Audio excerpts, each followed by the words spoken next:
بسم اللہ الرحمن الرحیم۔ وعظ و نصیحت نمبر 157۔ موضوع شان سیدنا صدیق اکبر رضی اللہ تعالی عنہ۔ تحریر کردہ متکلم اسلام شیخ طریقت حضرت مولانا محمد الیاس گھمن دامت برکاتہم۔ اللہ تعالیٰ نے انبیاء کرام تو کم و بیش 1,24,000 بھیجے، لیکن ان میں افضل الانبیاء حضرت محمد صلی اللہ علیہ وسلم جیسی فضیلت کسی اور کے حصے میں نہ آئی۔ اسی طرح اللہ تعالیٰ نے اپنے نبی صلی اللہ علیہ وسلم کے لیے کم و بیش 1,24,000 صحابہ کرام کا انتخاب فرمایا، لیکن ان میں افضل الصحابہ سیدنا ابو بکر صدیق رضی اللہ تعالی عنہ جیسا مقام اور مرتبہ کسی کے حصے میں نہ آیا۔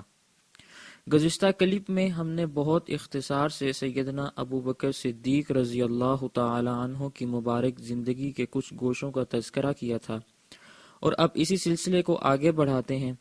قبول اسلام کے بعد سیدنا ابو بکر صدیق رضی اللہ تعالی عنہ نبی کریم صلی اللہ علیہ وسلم کے رفیق بنے، اور ایسے رفیق بنے کہ یہ رفاقت ہمیشہ قائم رکھی، اور وفا کی انتہا دیکھیے کہ آج بھی صدیاں بیت جانے کے بعد مزار اقدس میں اسی رفاقت کو نبھائے چلے جا رہے ہیں۔ آپ رضی اللہ تعالی عنہ نے اپنی سچی رفاقت کی گواہی اپنے عمل سے دی، چنانچہ آپ نبی کریم صلی اللہ علیہ وسلم کے ساتھ اشاعت و تحفظ اسلام کے عظیم مشن پر لگ گئے، اور اس کے لیے دعوت و تبلیغ اور فتنوں کا مقابلہ کیا۔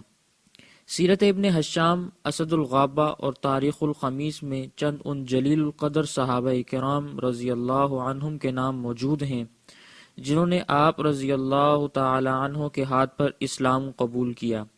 ان میں سے چند نام یہ ہیں: عثمان بن عفان، زبیر بن العوام، عبد الرحمن بن عوف، سعد بن ابی وقاص، طلحہ بن عبید اللہ، عثمان بن معزون، ابو عبیدہ، ابو سلمہ بن عبد الاسد، حضرت ارقم بن ابی ارقم رضی اللہ تعالی عنہم اجمعین۔ ان میں سے بعض کا شمار عشرہ مبشرہ میں ہوتا ہے جن کو اللہ کے نبی صلی اللہ علیہ وسلم نے ایک مجلس میں نام لے کر جنتی ہونے کی بشارت دی تھی۔ سیرت کی تمام معتبر کتابوں میں ہجرت کا واقعہ تفصیل کے ساتھ موجود ہے۔ مختصراً یہ ہے کہ آپ صلی اللہ علیہ وسلم مکہ میں اللہ کے دین کی دعوت دیتے رہے۔ بعض خوش نصیب افراد نے آپ کی دعوت پر لبیک کہا اور اسلام قبول کر لیا، لیکن اکثر اپنی سرکشیوں کی وجہ سے آپ کو اور آپ کے رفقار کو طرح طرح کی تکالیف دیتے۔ چنانچہ اللہ کی طرف سے ہجرت کا حکم نازل ہوا۔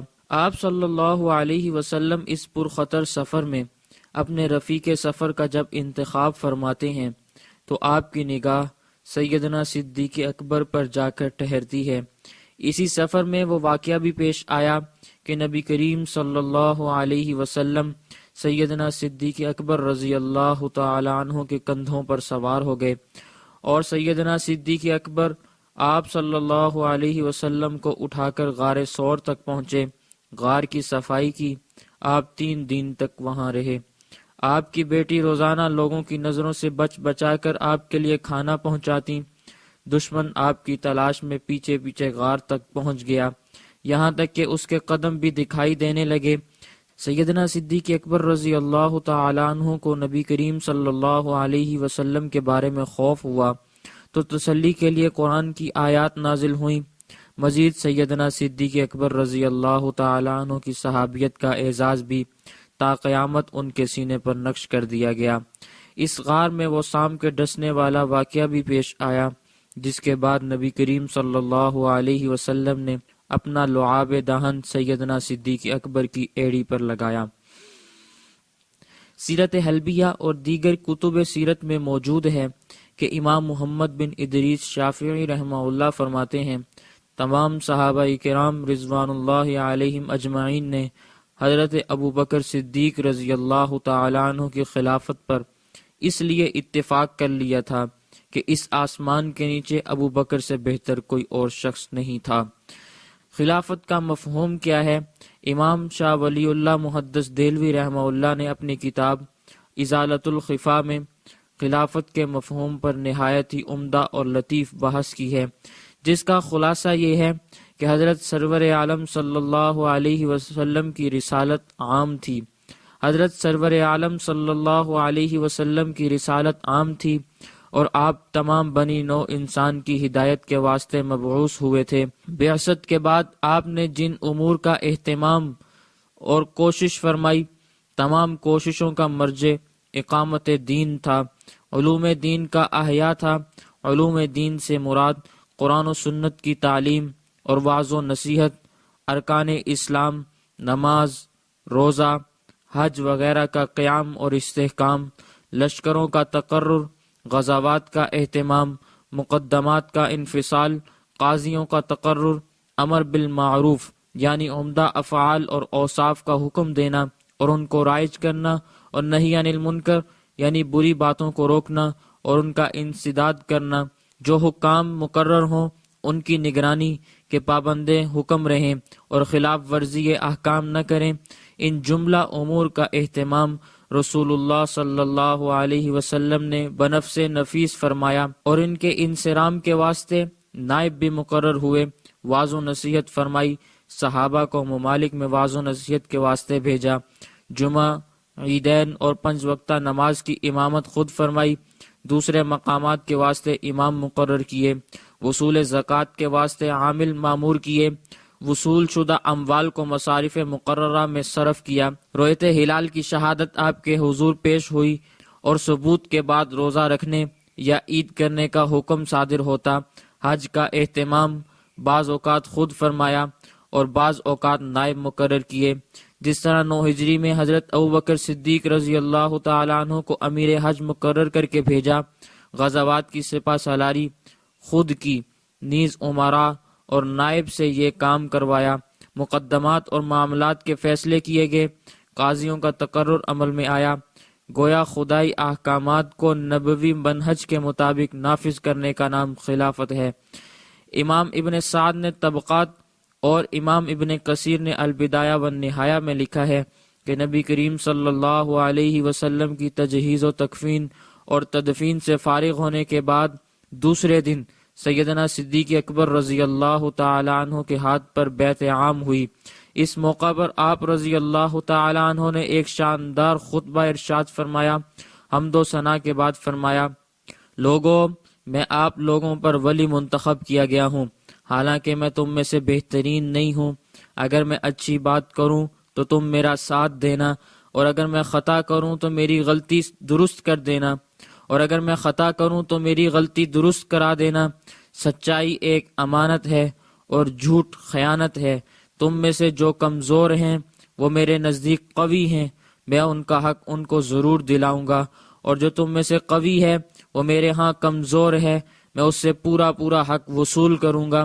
جو قوم بھی اللہ کی راہ میں جہاد کرنا ترک کر دیتی ہے، اللہ اس پر ذلت اور رسوائی کو ڈال دیتے ہیں، اور جو قوم علانیہ برائیوں میں مبتلا ہو جاتی ہے، اللہ تعالیٰ ان پر مصائب اور تکالیف کو مسلط کر دیتے ہیں۔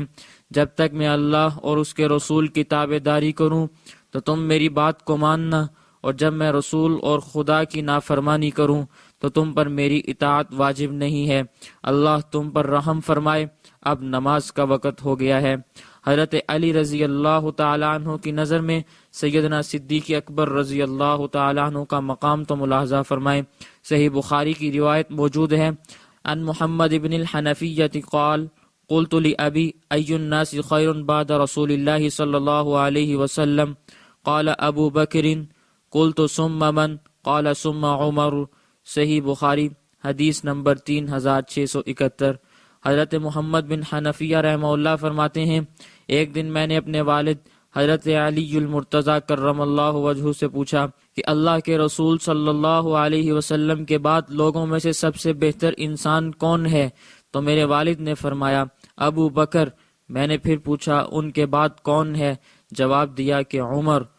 مسند احمد میں بھی ایک روایت موجود ہے، عن ابی جحیفہ رحمہ اللہ قال سمعت علیا یقول الا اخبرکم خیر هذه الامہ بعد نبیها ابو بکر، ثم قال الا اخبرکم بخیر هذه الامہ بعد ابی بکر عمر۔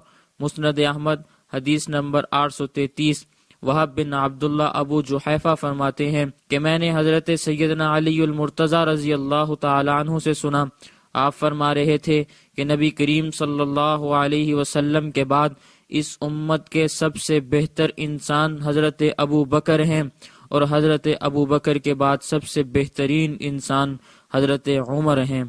صحیح بخاری میں ہی ایک روایت اور بھی موجود ہے، عن ابن عباس رضی اللہ تعالی عنہما قال انی لواقف فی قوم فدعوا اللہ لعمر بن الخطاب وقد وضع على صریرہ اذا رجل من خلفی قد وضع مرفقہ على منکبی یقول رحمک یرحمک اللہ ان کنت لارجو ان یجعلک اللہ مع صاحبیک لانی کثیرا مما كنت اسمع رسول الله صلى الله عليه وسلم يقول كنت انا وابو بكر وعمر وفعلت وابو بكر وعمر وانطلقت وابو بكر وعمر فان كنت لارجو ان يجعلك الله معهما فالتفت فاذا هو علي بن ابي طالب۔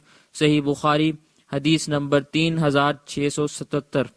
حضرت عبداللہ بن عباس رضی اللہ تعالیٰ عنہ فرماتے ہیں کہ میں لوگوں کے ساتھ کھڑا ہوا تھا جو حضرت عمر بن خطاب رضی اللہ تعالیٰ عنہ کے لیے دعائیں کر رہے تھے۔ اس وقت جب کہ آپ کا جنازہ رکھا ہوا تھا، اتنے میں ایک شخص میرے پیچھے سے آ کر میرے کندھوں پر کونیاں رکھ دیں اور حضرت عمر رضی اللہ تعالیٰ عنہ کو مخاطب کر کے کہنے لگے، اللہ آپ پر رحم کرے، مجھے تو یہی امید تھی کہ اللہ تعالیٰ آپ کو آپ کے دونوں ساتھیوں یعنی رسول اللہ صلی اللہ علیہ وسلم اور سیدنا ابو بکر رضی اللہ تعالیٰ عنہ کے ساتھ جمع کر دے گا۔ میں اکثر رسول اللہ صلی اللہ علیہ وسلم کو یوں فرماتے ہوئے سنا کرتا تھا کہ میں اور ابو بکر اور عمر تھے، میں نے اور ابو بکر اور عمر نے یہ کام کیا، میں اور ابو بکر اور عمر گئے، اس لیے کہ مجھے یہی امید تھی کہ اللہ تعالیٰ آپ کو ان دونوں بزرگوں کے ساتھ رکھ دے گا۔ عبداللہ بن عباس رضی اللہ تعالیٰ عنہما فرماتے ہیں کہ میں نے مڑ کر دیکھا تو وہ سیدنا علی المرتضی تھے۔ تمام تاریخ نویسوں کا اس بات پر اتفاق ہے کہ سیدنا ابو بکر رضی اللہ تعالیٰ عنہ نے خلیفہ منتخب ہونے کے بعد ریاستی ذمہ داریوں کو بخوبی نبھایا، امن اور عدل و انصاف، خوشحالی اور ترقی گھر گھر تک پہنچائیں، معیشت کو مستحکم کرنے کے لیے اقدامات کیے اور مدینہ منورہ کے ریاستی انتظامات جیسے عہد نبوی میں چل رہے تھے ان کو بحال رکھا۔ سیدنا صدیق اکبر رضی اللہ تعالیٰ عنہ کے بے شمار کارنامے ایسے ہیں جن پر دنیا ہمیشہ ناز کرے گی۔ حالانکہ آپ صلی اللہ علیہ وسلم کی وفات کے بعد مختلف ایسے فتنے رونما ہوئے جو اسلام کو جڑ سے اکھاڑ پھینکنے کے لیے اپنی توانائیاں صرف کر رہے تھے۔ ان میں مدعیان نبوت کا فتنہ سر فہرست ہے۔ یمن میں اسود عنسی، یمامہ میں مسیلمہ کذاب، جزیرہ میں سجاح بنت حارث، بنو اسد اور بنو طے میں طلیحہ اسدی نے نبوت کے دعوے داغ دیے تھے۔ ختم نبوت کوئی معمولی مسئلہ نہ تھا کہ جس کے لیے مصلحت اختیار کر لی جاتی، بلکہ یہ تو اسلام کے اساسی اور بنیادی عقائد میں شامل ہے۔ اس لیے اس فتنے کے خلاف سیدنا صدیق اکبر رضی اللہ تعالیٰ عنہ نے اپنی تمام تر صلاحیتیں بروکار لائیں اور اسلامی لشکر کو بھیج کر ان فتنوں کو ختم کیا۔ مانعین زکوٰۃ کے فتنے نے سر اٹھایا اور کہا ہم سے زکوٰۃ وصول کرنے کا اختیار صرف رسول پاک کو تھا، ہم آپ کو زکوٰۃ نہیں دیں گے۔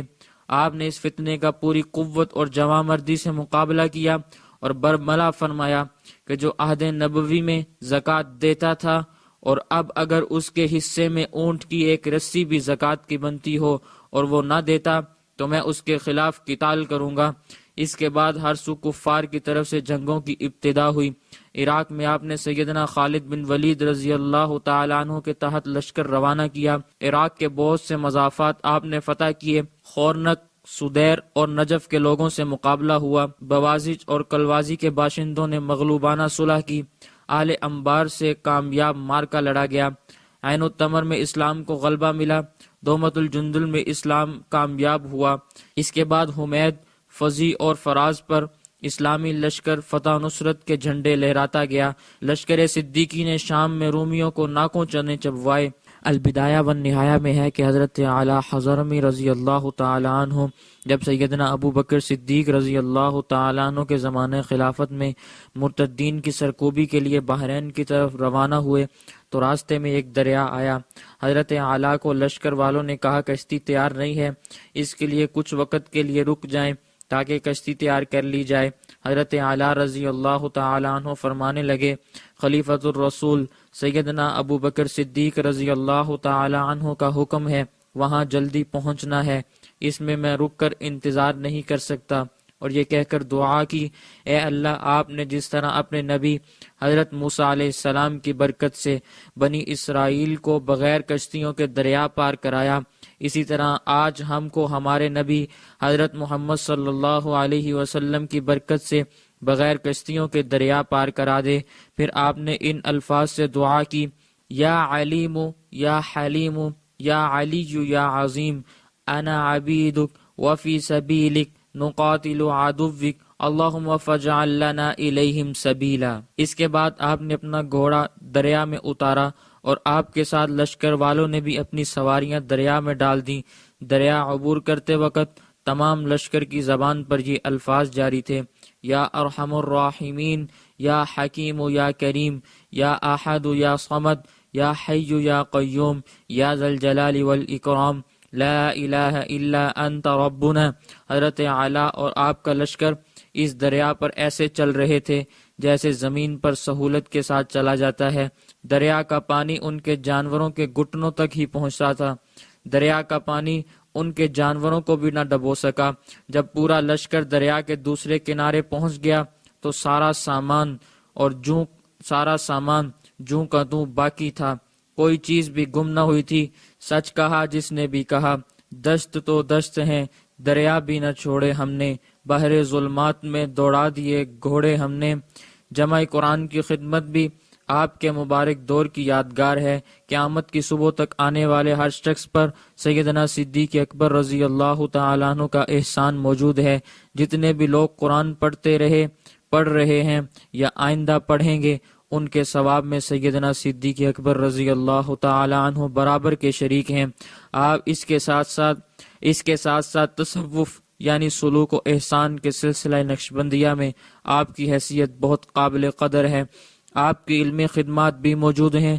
چنانچہ ایک قول کے مطابق 142 احادیث حضرت ابوبکر صدیق رضی اللہ تعالی عنہ سے مروی ہیں، جن کو امام جلال الدین سیوطی نے تاریخ الخلفاء میں ایک جگہ جمع فرما دیا ہے۔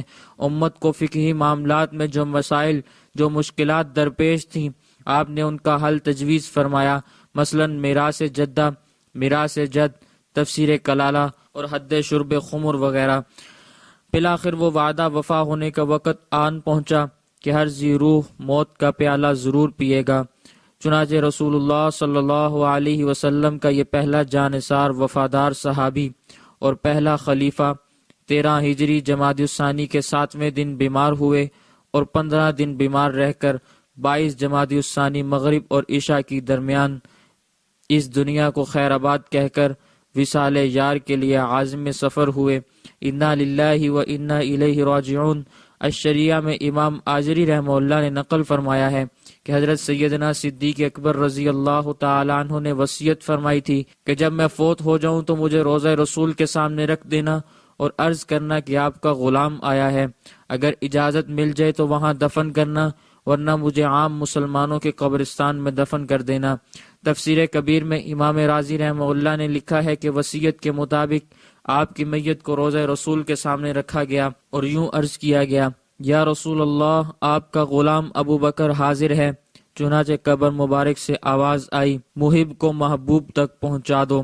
چنانچہ آپ کو روضہ رسول میں دفن کر دیا گیا۔ اللہ تعالی ہمیں سیدنا صدیق اکبر رضی اللہ تعالی عنہ سے سچی محبت عطا فرمائے اور آپ کے نقش قدم پر چلنے کی توفیق عطا فرمائے۔ آمین بجاہ النبی الکریم صلی اللہ علیہ وسلم۔